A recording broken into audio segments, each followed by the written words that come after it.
Slave. One little word. One huge omission. It depends on where you stand. For centuries, this little passage in Luke has been interpreted and preached about from the perspective of faith. That little mustard seed. It's about increasing faith. The lesson is we have to use the faith we already have. The disciples have it wrong, as usual. They are asking for more faith, for Jesus to increase their faith. Dear Jesus, if we only had more, we could do what you do. We could heal. We could face Herod, Caesar even. The titles of most of the articles and commentaries going back for nearly a decade go like this: Doing faith until you have it. Everyday faith. Use it or lose it. That's so hip, must have been from the 60s. But we can go back even further. The great preacher Charles Spurgeon in 1855 wrote a sermon called The Necessity of Increased Faith on this text. The apostles said to the Lord, "Increase our faith." They went to the right person. They did not say to themselves, Spurgeon preached, "I will increase my faith."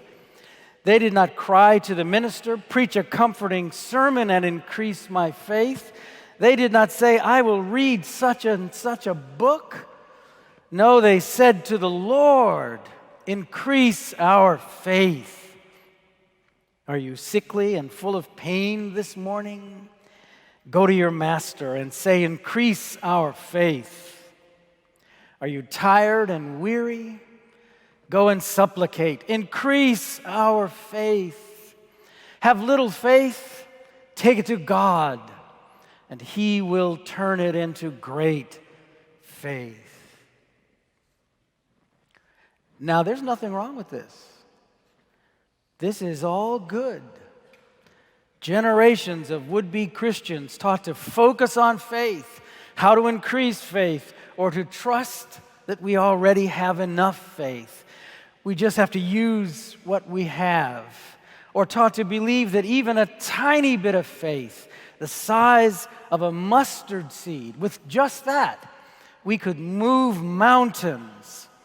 You know that mustard seed planted grows to be one of the largest plants in the garden with branches big enough to host birds hiding from the sun. I don't have a problem with these messages. I'm sure I've preached my fair share of sermons on faith over the years. But I read this so familiar, this friendly text, and my stomach crawls. I feel nausea.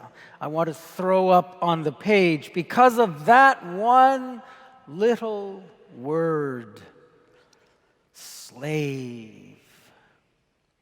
And the way we slide over it, decades, centuries now, the way it rolls so easily off the tongue of the speaker and lands with no discernible impact on you as you hear it.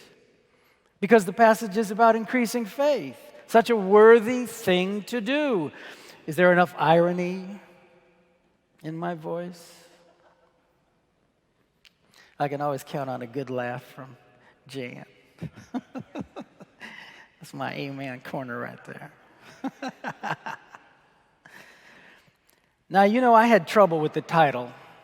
I hope it was jarring to you, produced a little anxiety, maybe. Thanking your slave. Here's the conventional take.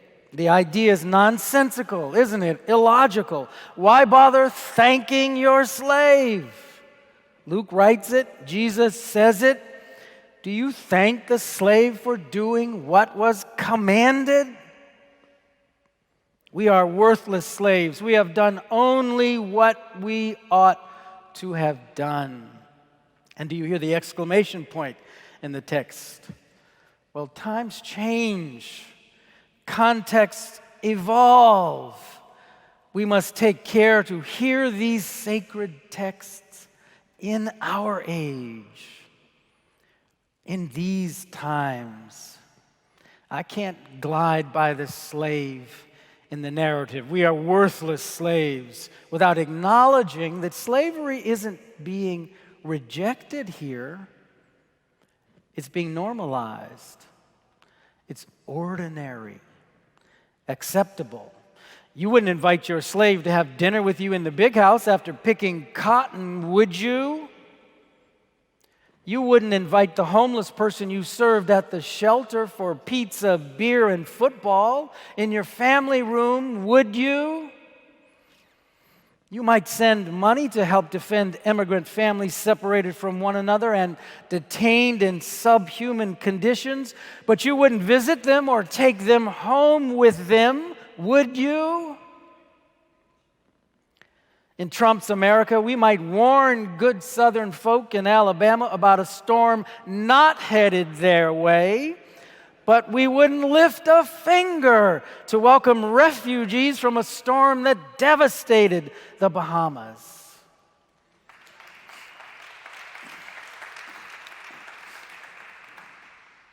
Our president said among the refugees could be very bad people, and some very bad gang members, and some very, very bad drug dealers. He said that. I'm not making this up. It's worse than illogical. The underlying omission is repulsive, indicative of our continuing failure to deal with race in our church, even this church, our culture, our society, our world. I want to preach faith. I must. We must have faith, increase faith, use faith, share faith, and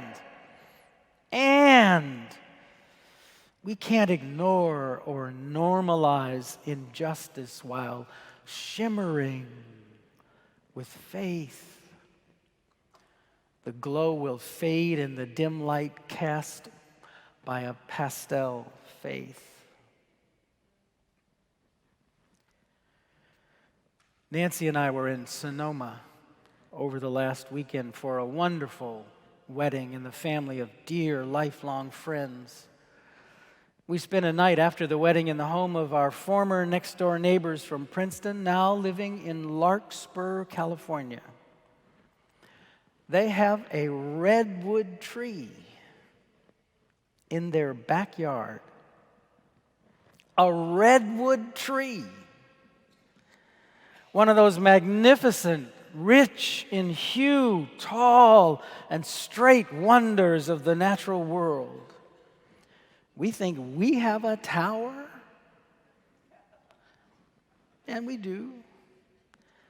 A forest of redwoods is more than equivalent to the skyline of this great city, a sight to behold. A redwood in their backyard. You can lean against it while standing on the back porch. It begins to split about 50 feet up and becomes twins for most of its towering height. It dwarfs the house and the garage. It cannot be ignored even if you wanted to, but you could take it for granted. Just think of it as a natural part of the landscape, a lovely perk in the purchase. I can hear the listing. Beautiful 3-bedroom, 2-bath home on a creek. Lovely garden nestled in the mountains of Larkspur. Redwood in the backyard. Here's the thing. In another 100 years, maybe less, that tree is going to uproot the house. It isn't just there, benign. It has roots in the history of the land.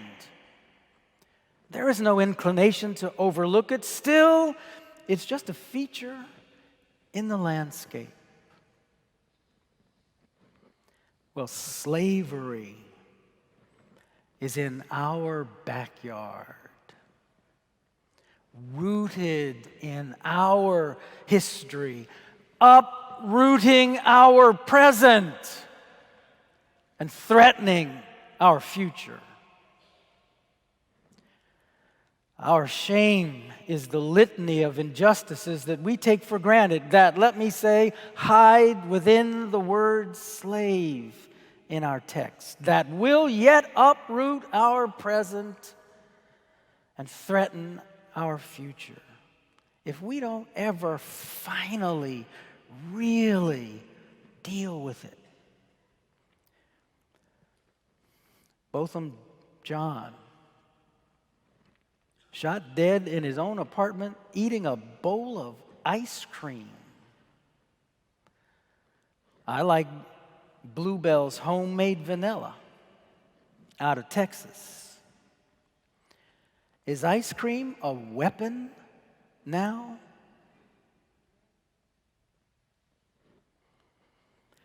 Now, a key prosecution witness, Joshua Brown, shot dead yesterday.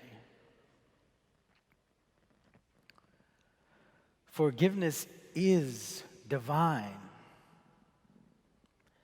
but altogether too necessary in the blood of our history.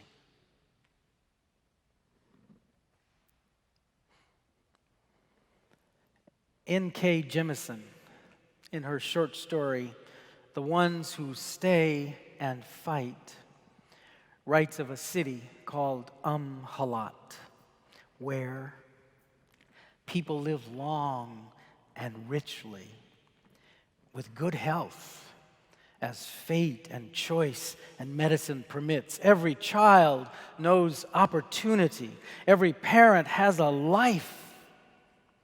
It's a city whose inhabitants care for one another. That's a city's purpose, not merely to generate revenue or energy or products, but to shelter and nurture the people who do these things.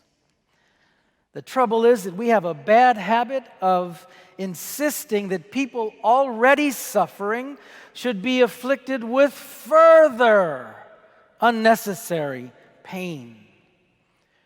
This is the paradox of tolerance, the treason of free speech.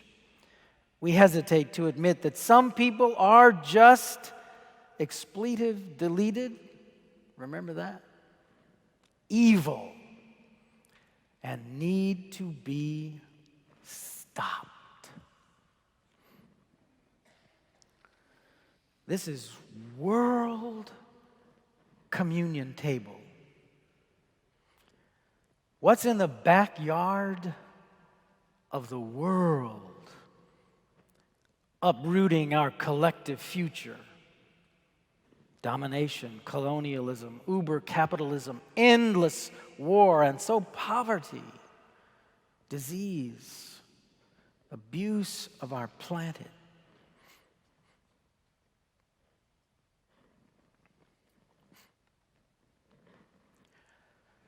Have you got time? Let's go to Times Square, where I hear there are rumors of war. You know what I'm talking about? The descendant of former slaves sits astride a stallion with a firm grip on the reins in one hand and the saddle with the other. He's looking backward but moving forward with resolute determination. I think he's acknowledging the past. I see what's behind, but he's moving into the future, proud, dreadlocked, black, ready for whatever will come, full of faith in himself, in the people.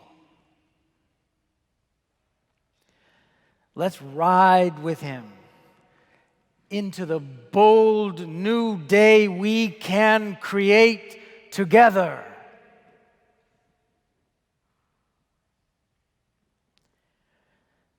Amen.